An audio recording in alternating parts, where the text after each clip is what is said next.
Hello, everybody, and a huge welcome to the lovely Peita Diamantidis. And I do hope I've said that right because my daughter calls you Diamantidis and it mucks up my head all the time. You absolutely said it right. Well done. Thank you for having me. Brilliant. Now, you and I have both been around the financial services world for around 20 years. Look, no one would know to look at us, No. but we did start as children, so that's all good. Now, you call yourself a new form of geek hybrid where you're a maths and finance nerd with a passion for communicating. Oh my God. And did you wear your cardigan today? Because you've got actuarial studies as well. With my pocket protector. Probably if your listeners are too young, they won't know what that is. I should describe that because it's too funny. So in the old days with the nerds, they'd have their pens in their pocket, right? And the pen would leak down the bottom into the pocket of their shirt, so they'd have these pocket protectors to protect their pocket from the ink. But that was the ultimate geek. So not wearing my pocket protector. Not wearing today. your pocket protector. No. I did like the mobile phone caddies on the belt though. They were quite hip there for a while, weren't they? Yes. Very attractive. Now, funnily enough, you and I actually didn't meet at a financial services conference, but at Pro Blogger, on a conference on the Gold Coast for blogging nerds when blogging was still cool. Absolutely. Which is sort of telling actually about us. We're both storytellers, so it makes sense that's how we'd interact with each other. And then after that, we were both nominated as finalists for the Female Excellence in Advice Award. So we got to catch up at a lovely place in Woolloomooloo and share our stories. Right. And then we've sort of crossed paths ever since, haven't we? We have. And that was a lot of fun that day. They really looked after us, and it was great for all the ladies there. We all spent more time interacting, and they kept on having to say, come on, you're here for a purpose. Like, no, we just want to hang out together. This is amazing. And you were fabulous enough to be crowned winner that year from memory. So how cool was that? It was very exciting. It was a great honour. Very, very exciting. It was a very, very cool conference. And I actually heard that afterwards, some of the girls told me they didn't have as much fun as we did. There were very competitive women in it, whereas we were so interactive and like, oh, tell me your story, and excited to meet each other. And others like, I'm here to win. So I'm glad we had the wonderful group that we did. So yeah, me too. Very good. Me too. So can you give us a little bit more of an intro to you? You are the CEO of a group called Caboodle, which is in financial services. You're also very passionate about women on a speaking circuit and STEM. So, just roll all that up for us and tell us about you, Pete. Yeah, so my background, interestingly, so I've always been a maths nerd. In fact, my dad was a maths nerd too. He trained as an actuary. And for those that don't know, so actuaries are, financial mathematicians that sort of make accountants look cool, right? They're the they're the Sheldons of the finance world is the best way to describe them, actually. It is. Very mathematically bent. So Dad was mathematical. Then clearly very young, I showed those tendencies too. And so he used to share with me these games when I was a kid. It was the books where it was, Bob's an engineer and Bert plays tennis. What colour shirt is Sarah wearing? Like, it was these funny little puzzle things that you'd have to work out with the clues. That's what every child needs. Right. They were brain teasers, right? And it was clear very early on that was something that was my bent. And so maths was my thing that was really intuitive and instinctive. And so knowing his background, knowing a whole lot of his actuary mates, all those cool cats, not so much, then I actually did that at uni. And so that started my sort of foray into finance. And I went straight from there into investment banking, interestingly enough, which I survived to then become a financial advisor and then start my own practice. And so I sort of went from the big end of town and advising on railways, selling railways off for the government. Right now, helping out mum and dad or somebody who's on their own trying to save some money, that's what I'm doing. And to be honest, the advice is very similar. So the zeros exactly on the end changed. That's all that really changed. So family life growing up sounds interesting with the brain teasers. So was mum, dad and the kids very... We were very one picket fence in that sense, So I really had a blessed life. Growing up, we, were in a cul-de-sac. We all played cricket in the cul-de-sac. In fact, we had the ashes. The kids in the cul-de-sac all burnt some stumps and put them in a jar, and that was the ashes every summer that we played for. Like, honest to goodness, it was very Australian upbringing. I went to a local primary school as a kid, but then went to a private school from sort of year 6 on, all girls school. And so that that's certainly, like at the time, it didn't really sit in, but when I think back, it probably did frame some of my view on at least spending or what the haves and the have-nots. We were the Holden driving family, and there were Oh, we really were only Ford. Beamers. Sorry, I think the podcast is over. We were a Ford family. It's done. Forget it. Comes alive between us. Exactly. But yeah, all the cars in the car park were really Mercedes and Beamers, and we even had, a kid at school who got a Lamborghini for their 16th birthday, sort of stuff. Wow. So that was probably just an awareness. It wasn't a big thing at the time, but that was sort of my first awareness, really, of the money stuff. And then, of course, doing actuarial studies. That's actually a Bachelor Economics that majors in actuarial, so that was all sort of money, all the subjects I was doing. And that's really that, and heading into investment banking, particularly the futures exchange. That was the place that I really saw markets at work. And I distinctly remember standing there in that pit of insanity, which it was then. So this is back in the days when there was a whole lot of the click hand movement-y, they're wearing the vest, they're trading, like you would have seen it in movies in Chicago and things like that. And it was like that. And to witness fear and greed in real life move markets, which of course is the only two things that move markets, that really sort of settled in me an understanding of what equities are about, that I think holds me in good stead now.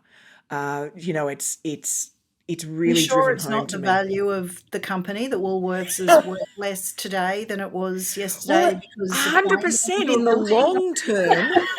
In the long term, absolutely, it's about value. In the short term, it's one or two things. They're either afraid of what's going to happen or they're greedy about what's going to happen. And we see that, we've even just seen that given what's going on or happened with COVID, and what that did to markets. It was pure fear, that reaction. Understandable fear, but pure fear. Yeah, no, there's a lot of that going on. So your lessons about money, perhaps guided by your father into your university study. So most of your lessons came from there. There wasn't a lot at home of, this is what you do with your pocket money. No, so we had pocket money, certainly. But I guess, there are lessons in that when I think back, we probably weren't quite as aware of what things cost or it being difficult to get things. We certainly, I don't think we were super spoiled, but we were very comfortable. So I think if anything, those hard yards of learning, wait a minute, you can't just get whatever you want, came later for me. So I didn't learn them, as a kid. We sort of didn't have everything because with the school I went to, they all had, lots. But that wasn't sort of important to us and to me. So it was, I don't consciously remember any lessons back then. It was more since witnessing some, and to be frank, even the big deals we did in investment banking, witnessing them either go right or wrong, and the way people's behaviours play the biggest part in how those outcomes are achieved. That's the key lessons that I've sort of learnt about money. It's funny, I've got a very complicated degree and I've worked on some very complicated deals, but most of the lessons about money are very simple.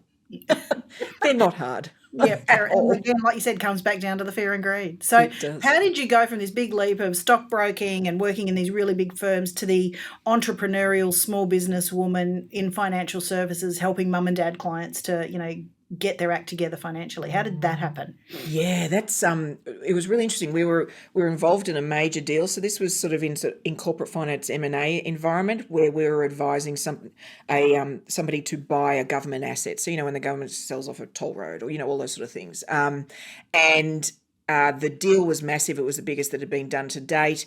And the business we were in was being sold. And so we were being approached by all these other banks and institutions. And it's, all of us show our true selves under pressure, right? And it's just how it works. And the environment and that industry showed its true self under that pressure. And I just didn't really feel like I wanted to be any of the people around me. It didn't mean that they weren't good people. It's just that I didn't see somebody I was aspiring to be.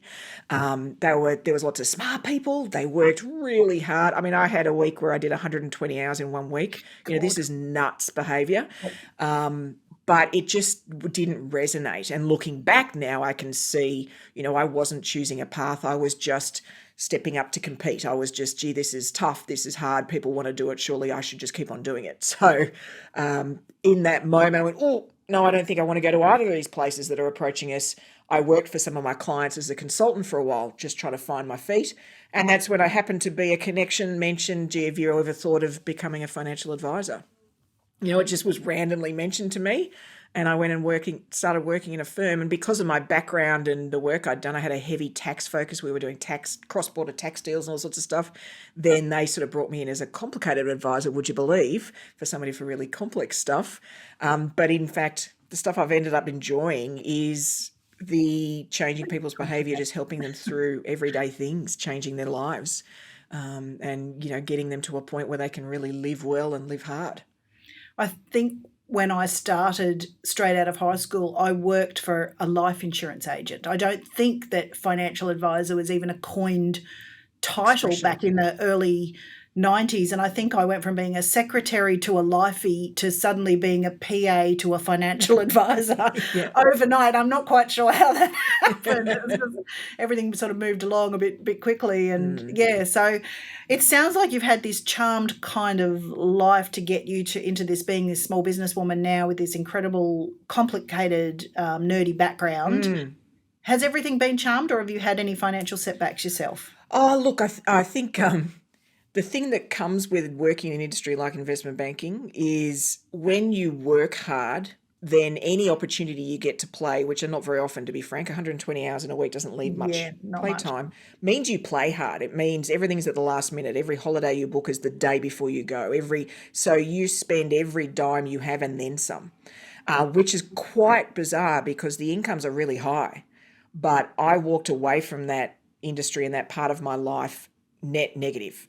I had massive credit card debt. So it's so interesting to be, in this environment, in finance, big income, but, basically I came away with something I had to then work off to get past. So it was a really interesting lesson to me that the salary in no way is connected to how well you're doing financially. Those things are not connected. It's a massive lesson, isn't it? It is. It really is. And it was really useful for now when, you interact with my clients and they're chasing their next bonus or they're chasing their next promotion. But what I can see they're doing with their money makes, well, why would you even bother to get a promotion when you just blow that money away?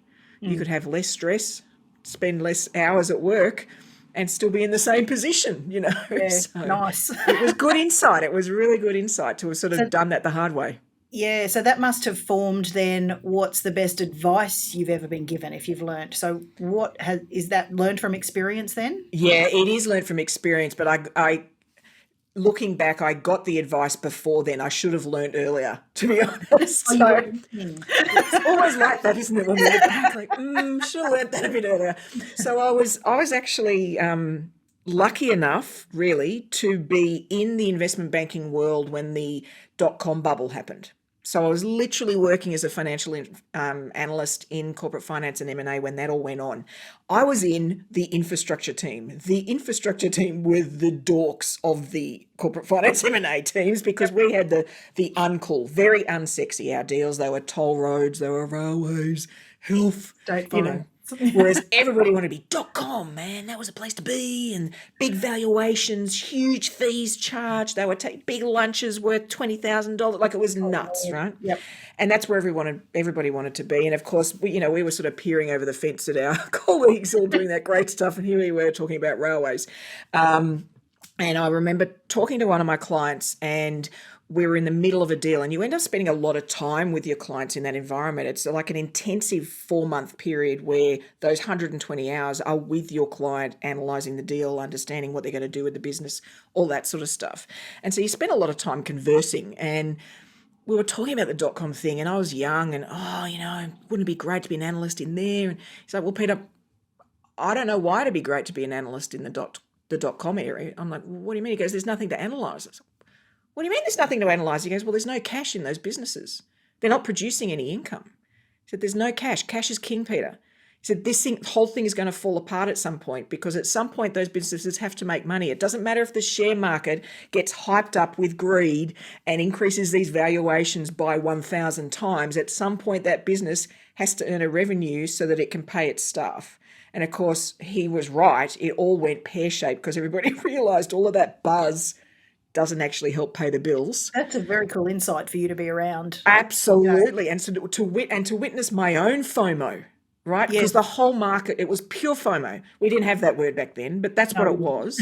Like, you've got to invest in these .com, they're awesome. We just all went nuts, despite the fact that my purest and most, intuitive skill is numbers, and the numbers didn't stack up. And so that lesson for him to go, but you get there's no numbers to analyze, right? Whereas when the work we were doing, infrastructure, like you could just see it rolling out. We were doing spreadsheets over 50 years and seeing these things. So it was such an interesting lesson. So that whole cash is king thing, really resonated with me. And that turned into the whole, spend less than you earn. That's really what it comes down to, is knowing your numbers well enough, your cash flow well enough, that you can spend less than you earn, and then the rest works itself out. So I'm guessing if that's the lesson you've learned, if you want to pass things on to your client, has that then formed the advice that you then give? That if there's a top tip you could give to clients, is that what it is? Yeah, it's really hard. Intuitively, people are looking for something cleverer than that. People are, because they're, and honestly, the magic formula, right? Well, because most people truly inherently believe that the finance industry has a secret handshake and secret information that they give, and that's how they all make a whole lot of money. Like, it's this belief that there's something that we know that other people don't know. And so when that's, and I'll, even at a barbecue, what's your tip, right? Your hot tip, Peter? Spend less than you earn. Say like the disappointment on people's faces. I'm like, well, wait a minute. Even if I could give you an investment tip, you have to have money to invest. The only place it's going to come from is from savings. Like, it is that simple. And we can get caught up on trickiness and tax and structure and this return and that return. But if you can just keep on saving, you're ahead of probably 95% of the country. Which also forms the point that you said right at the start. It actually doesn't matter what you earn. No. It's what you're doing with it. Correct. So you on the big bucks, walking away with nothing. Correct. And people on, probably a basic income, 30, 40 grand a year, who've got a little portfolio, they've got one or two investment properties because they've managed the trick of spending within their means or living within their means and knowing their numbers. So absolutely, and focusing on what's going out. Yes, what's coming in is important, but if you burn the money, and I mean, I call it zombie spending, when it's just shuffling around and spending, I have no idea what I've spent it on. It's why? You've worked so hard for that money. It's just stuff. Yeah. Well, I look around my house at the moment. I'm in a very, very tiny house. And I mean, if it can't fit in my drawers, I'm like, do you need this? Yeah. Do you need to take this home with you right now? Because if there's nowhere to put it, absolutely. And even I've become really conscious of, even in my gifts for friends. For kids, there's only two things now that my husband and I will gift kids. It's either books. It's books because they're, an adventure forever, or it's experiences. It's only those two things, because they don't need more stuff. And we are conditioning them to think that a pile of 40 stuff every birthday and Christmas is success. Well, you only have to watch them play with the box instead of the toy after that. Every time. What's really important. Right. And it's defeating, like, oh, okay. Right then. For them to send to the charity store, in time for, next Christmas. So yeah. So if I'm also a massive fan of spend less than you earn and know your numbers, and especially the going out numbers. When people go, oh, look, I work on commission or I don't get a regular wage. I'm like, I don't care. You know what your outgoings are. Yeah. Please just understand that. So whether your number is $437 a week or $4,000 a week, know what it costs you to wake up and breathe. Yeah. Because that can then form the income that you're going to get. So it makes perfect sense. You'll then know whether you're living in your means or not. So. Absolutely. And if you're going to spend $10,000 on something that other people think is ludicrous, that's okay, but consciously do that. The thing that worries me when I see people go, oh, it's all right, I'll worry about that later. I can always Well, make that's a really rude thing to do to Lady You. Like, poor Lady You, like they're going to have to deal with this big credit card bill. And like, it's just like conscious spending, knowing how you're going to attack it, knowing how you're going to go ahead. I mean, I've got a really good friend of mine who right now she doesn't travel every year, but she's on her own and she does these great trips, but they are all paid for in advance, including her spending money. She knows exactly what it costs her. She loves every minute of it because she knows she's saved for it, and it's not annihilating, her future. And I think she enjoys it more for it. Yeah. And I've got clients who every time I see them each year, their debt is going up because they must have the trip to Bali or Thailand every year, regardless. Yeah. And so their debt is, compounding. It doesn't matter how many times you point it out. It's, well, I've worked hard. I deserve that.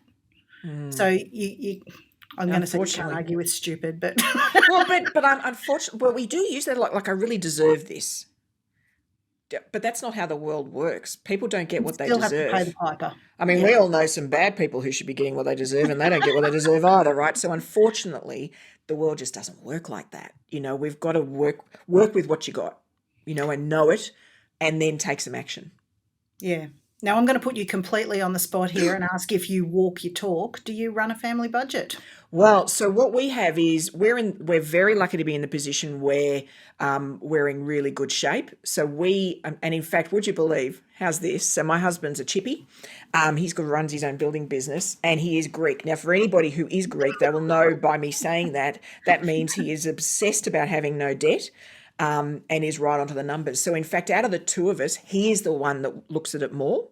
And rather than a budget, we look at the net difference. What we're looking at is how much difference there is between what's coming in and going out. And when that changes, we call team meeting, take a look. Was that a one-off, or is it something that we're seeing as a trend? We change behaviour. So, but we're lucky enough to be in a position where that's really all we need to look at. But what I will say is with the business, I do a lot of work on forward-looking numbers and budgeting. And it's something I don't see many businesses doing. Now, part of that's, I think, the finance industry's fault, because we've taught them to focus on backward-looking numbers, meaning your accounts. And that's great, but there's nothing you can do about the backward-looking accounts. They're already done. They're locked in history. It's the forward numbers that can be really helpful, because with a business, much like, personally, to me, forecasting is about when am I going to hit that, one day in that month where actually cash flow gets really tight because, that revenue amount doesn't come for 3 days, but I've got the big payroll amount. It's that sort of understanding that I do a lot of work on going forward so that our growth plans don't trip us up. And it's really important. Really, important also to have a chat with your accountant about, because everyone goes, oh, my accountant deals with it. And I'm like, well, for most people, the accountant is a post-mortem tax person. Absolutely. Like you said, it's after the fact. You go and see them from July. There is nothing they can do to help your situation at that stage. It is just look at the numbers. Where I have a meeting with my accountant in the final quarter of every financial year. We look at what's still going to come in, how I should be looking at distributions, if there's going to be any that year, what do we do with that, so that there is that forward looking, and it doesn't become post-mortem accounting going, oh, God, I should have seen her, beforehand. Or, people who come to you after the tax year have made a massive capital gain and then go, oh, I've got a tax bill. You're like, well, yeah. Yeah. Did you want to have a chat about that before it was you? But also I think, the forward-looking numbers are really interesting, because I see a lot of businesses, and of course we don't all know the detail of these big businesses we see, but, they're chasing growth for growth's sake, and they've got these accelerated revenue figures that they're achieving, and kudos to them. But when I look at the amount they're spending to get that, I would never have embarked on some of those steps. Some of them you would, because it's an investment in the future. But if you're investing future operating expense, that's going to come asunder. That's not going to fall apart on you. Margin reduces. Right. It's like, well, so that's if you've got to spend $1 million to get you a grand profit, Like Yeah. you could probably only spend $10,000 to get the Yeah, grand cut it profit. Like all it's together and keep things as is. So right. So that's the forward thing is forecasting cash flows for your business can really get you a sense of worthwhile effort because sometimes there's just a whole lot of effort for a revenue lift. And we've all done that where we work really hard for that big client or that big lift. And it actually you end up spending more than you earn out of it. You actually aren't net ahead. yeah. So that to me is where I think there's a lot of work people can do is using numbers to predict the future or attempt to. Yeah. Now, so for people who aren't nerds and would rather just rely on an app or something like that, do you have any magical tricks or apps that are worth investing in? I know not all of them are free, so do you have Yeah, a so I think to me, most people aren't, spreadsheet nerd like I am or we are. Yeah. And No, I'm so not an Excel bunny at all. right, and in fact, fear, great fear. Most people run screaming from those things. And so, if you're looking to really track your spending, I actually think you're better off doing that alongside a coach who has an app that'll help you because Right. you'll lose momentum. You'll just go, Too this is hard. number Glaze over. collecting awful, right? Your brain will be broken and you'll run away screaming.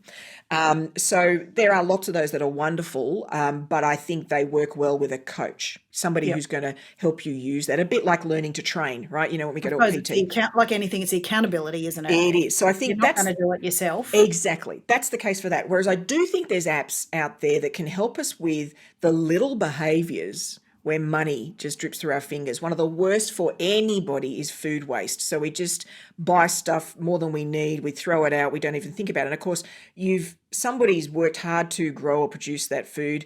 You've spent money. You've worked hard to be able to spend the money to buy it, and then we just throw it out because it goes off. And so one of the things I encourage families to do is to get an app like Hub. So that's a family organizer app. And so it means when you run up to get milk or bread, and you're coming back from work, you check the app to see whether that's on the list. So you don't buy 4 litres of you don't all buy 4 litres of milk and end up throwing it out. Yep. So that's sort of just being a bit more aware of what you're spending on food and coordinating that better. Actually, it can be worth, in a family, 4 or 5K a year if you do Yeah, that it's well. massive, isn't it? And look, there's that move towards sustainability. I see Coles released a statement yesterday that they're trying to, make themselves more sustainable. And I live on a little bit of land and I'm an absolute Nazi when it comes to waste. So if we can't eat or freeze the leftovers, do the puppy dogs or my chickens want the leftovers? And if they don't, do they go in the compost bin? And does that go into my veggie patch to grow my next round of veggies? So I'm very much for that because we still have waste. Yeah. I mean, we live in this overabundant society where everything is just so easy.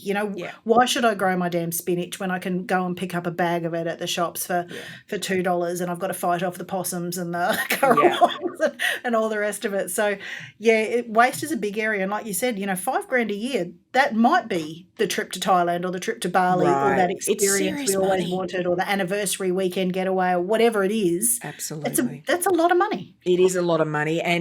And being conscious of what I've realized too, as somebody who needs to get healthier and move more, is when you're conscious about what you're spending on food and therefore what you're preparing, you actually become more aware and conscious of what you eat. So because you're putting effort into the whole process. So, we, as daggy as it sounds, we meal plan. So we sit down and we go, all right, we're going to do our Harris Farm online shop. Now that's my other tip, can I say? If you want to start spending less when you do your food or grocery shopping, go online. Because it's your list. You don't wander past and go, ooh, Ethiopian sauce. That sounds interesting. You buy it and then never use it. Like I always needed. Right? Like we've all been there. Ooh, that sounds interesting. Ooh. Oh, no, I don't know whether we need that. I'm going to get one anyway. And you go back and you've got 2. Well, who knows when you'll next need psyllium husks? I mean, really. Exactly. The dry goods, right? I mean, seriously. But all of that adds up. Like we've all got this sort of building pile of stuff in our pantries that is money we earned that we've spent on something that we have no intention of using. And there's Like, some we've even got to fabulous stop. websites for that where you can go and go, right, I do have some psyllium husks and I have the Ethiopian sauce and 4 other ingredients sitting there. What can I do with these? So there's this huge movement There towards, is. how can we, be more Absolutely. sustainable, which I think is very cool. It is. Nick and I have actually started that during lockdown. So we'll go to the tins. The tins are always interesting, aren't they? Like this sort of random As long stuff. as You've they got didn't expire in mango or all sorts of 1973. weird stuff, right? So we go to the tins and we'll go, well, that one's been there quite some time. Wow, we actually think that came from the last house when we moved. Okay, good. Let's check the date. Oh, no, it's still in date. So we pick that and then we Google What can I do with black and we beans? go, right, and we make it. And it's Yep. awesome. But it just forces you to be aware. So if I now look at our fridge, so what used to happen is we'd buy and there'd be sort of like the 2/3 of the fridge was full and then the front would get, in and out of full and you'd buy stuff. Now ours goes almost to completely empty and then back. We're now at the point where we are only buying what we need and we're using it all. And it makes a big difference. Yeah. It really does. And it feels good. Absolutely. And look, there's, I suppose, the meal services that are available now, and I'll name drop ones like, HelloFresh or Marley Spoon or whatever that, you and I may be able to make a meal for a family that will come in under $5 a serve. And that's brilliant if you've got the time and the energy to do that. But for people who don't, and they're not cooks, and they go, I don't know what to make, and I've got a fridge full of stuff, and I'll probably pick up a burger on the way home. Those, they can be a waste of money, or they can be the best thing you ever invested in because there is no waste. You don't have to think about what you're going to cook. I often will get 3 meals out of the serving for 2 because we're not big eaters, not that you can tell, but anyway. But so, there can be false economies, and for other people that could be a great investment. Particularly No waste. if it transitions you into an environment where you're enthusiastic about cooking, so it's no longer fearful. Lots of people are fearful of cooking and trying new things. You can start to see the value of the different ingredients and how much you use, so you don't, right? Not to overbuy. Like to me, it's a great training ground. Like do that for 6 months to a year, and then after that, I'd let you loose on the world and start doing that for yourself, and you'll do really well. It's a great way to learn that skill. Because I'm really lucky. Both Nick and I love cooking. I'm really empathetic for people who don't, because it is it's hard, and there's lots you don't know. I think it's therapeutic. I like to chop things, but my husband, who absolutely detests cooking, if I have to sit back at work till 6 o'clock at night, I can say, look, there is a HelloFresh meal there. Follow the 6 steps. Yes. And he can present me a Tres Gourmet dinner when I walk in the door, even though he's hated every minute of it. It's going to be successful. Correct. So, in our house, that works. And I won't do it every week, but, there's the times when, like I said, it's not a false economy. It is an investment. Now, who thought a podcast about financial secrets would end up talking about your groceries? Exactly.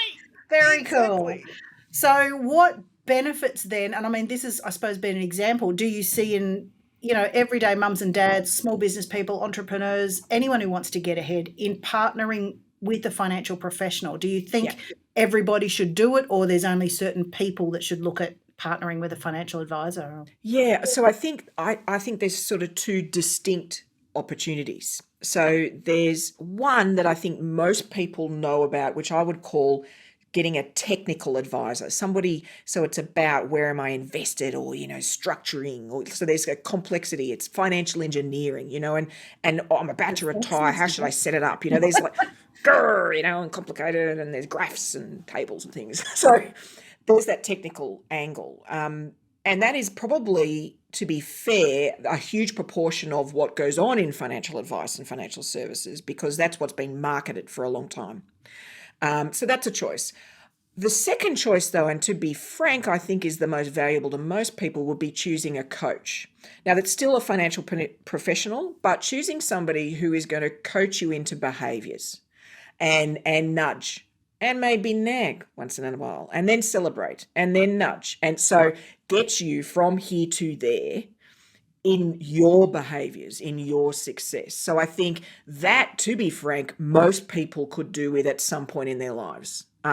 I don't think there's many Australians that couldn't do with that sort of help, because we all fall in the hole sometimes, or don't even know that there's new behaviours that we could have. So I That's think, probably global, not just the Aussies. Everybody can right, 100%. take And advantage of that. absolutely, particularly as most of what we're taught, if we're taught anything in school, most of it is the technical side. It's what's an interest rate, so it's all of that stuff. When, I wish they did more of the behaviours, the little tricks of the day-to-day things you can do to Are you get you saying that ahead. algebra and trigonometry were not worth our time, Peter? Is They that were what you're worth my time, because I love that stuff. But in comparison to teaching people how to handle, having a certain amount at the beginning of the week, how to know how much you're gonna have at the end of the week, and bills, and all sorts of stuff that's the day to day, most of us didn't get taught any of that. No, at all. And so I think that coaching stuff, think of it as a personal trainer for money. Financial professionals that do that, I think most people at some point could really benefit from that. And of course, that can be a short-term engagement, or it could be a long-term one, depending what you're trying to achieve. Yeah. So you wouldn't have to have them forever. Like most people don't have a personal trainer forever. So yeah, I see it as one of those two things. And when you look at that, really, there's not many people that wouldn't apply to. Yeah. At some point. Absolutely. So after all this and your nerdy background and grocery tips, do you have a favourite form of investment? So, yeah. So the answer is yes, but not quite what people would expect. So to me, and I reckon right now with the past year, nearly two, then the single best investment we could all make is in laughter, which is essentially in our well-being. I actually don't That's think not going to cost me anything. it costs It probably energy. does, actually. Energy and focus, because I think most of us that have struggled through lockdown or through all this process haven't invested enough energy in how we feel, our energy levels, and laughter has all sorts of scientific benefits. So honestly, if you can do that and just let loose once in a while, that full-on snorting belly laughter, that hardcore, The laugh out loud. and when your friend sets you off and then you set them off and it keeps on going and everybody thinks you're idiots, like that stuff sets you up. It's filling the cup.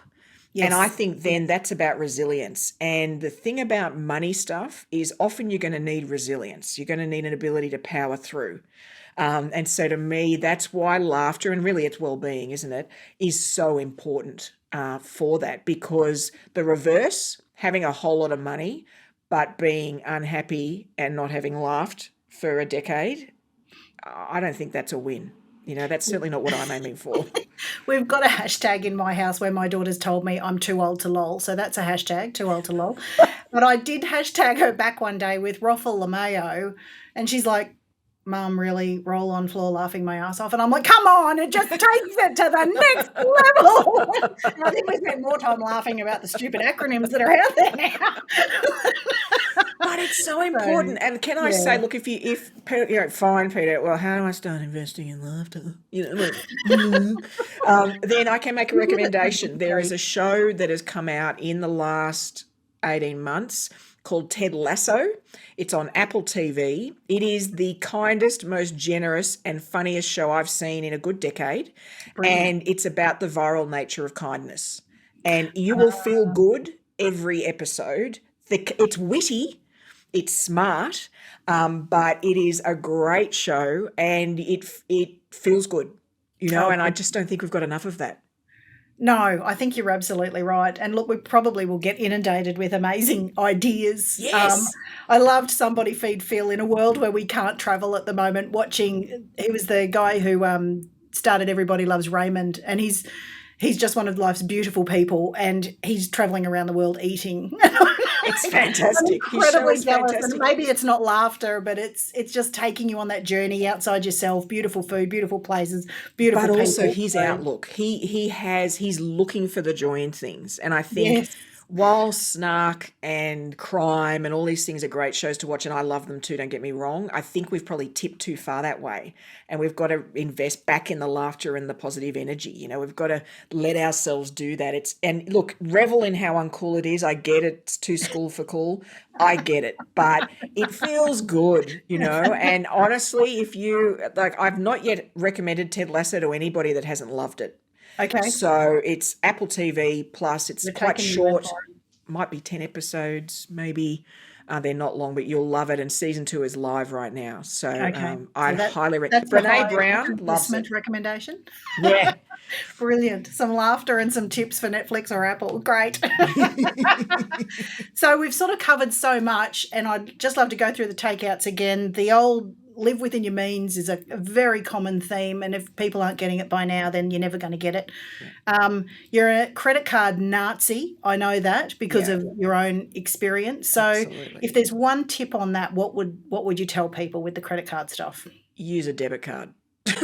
Even if you've got a habit now where you've got one and you're paying the credit card off or you're not, get a debit card and just start using that. Like start that behavior, because Hey, that means if I don't have the money, I can't get it. correct. You're so mean. Evil. But it is, and look, we laugh, but it's a tough mindset shift. It's a tough mindset shift to go, I'm about to tap for that. Oh, wait a minute. There might not be enough money. That is an important thing to get your brain to kick into. And we will not have. I'm actually concerned there's a generation of kids who think that they get things by waving plastic squares at things. Well, they've never had to handle cash. And so, right, and so they're not connecting with the work it takes to fill up the plastic square, right? I had a mate at 10 who was, put it on Visa, Mum. Right. and understandable. We can't judge that. That's real, right? But so I think just going to a debit card where, well, I really want that thing, whatever it is, my paycheck goes in day after tomorrow. I'm going to have to wait. I'm going to have to wait till I can. That transformation, just shifting from the credit card to a debit card, is massive. And of course, if you do, like we do, say you do your Harris Farm or your Woolies or whoever online, there's debit Visa card, so you can still transact as if it was a credit card in that sense, but it just means you've got to have the money on the account. You've got to have your own money, not the bank's money. Yes, and it'll be hard, but it's go through the pain. It's worthwhile. Yep. Yeah, get rid of that non-deductible, hideous, high-interest awful debt. Awful. It's a noose around the neck, isn't it? So, it is, and it's a noose that gets tighter. Yeah, that compound interest at anywhere between 10 and 24%. Oh, horrendous. Yeah. So, yeah. Well, thank you so much for taking the time out and sharing your insights. And I think we both invested in a little laughter today. Exactly. It was well worth the time spent for the giggle. Correct. And I think, during the pandemic, again, it's so important. We are living in a world that, is full of fear every time. We only have to watch the news to see, for some reason, where we live in Australia, 3 people make a cluster and we have to shut down entire communities. And, then there's the fear of the businesses who are going to close. So it is a difficult world to navigate right now and stay on top of things. So hopefully those financial tips and even the grocery tips will, make a difference to people. So, I hope so. And I hope everybody's out there at least safe and well in their homes. Thanks, Pete. Enjoyed the time with you. Me too. Bye.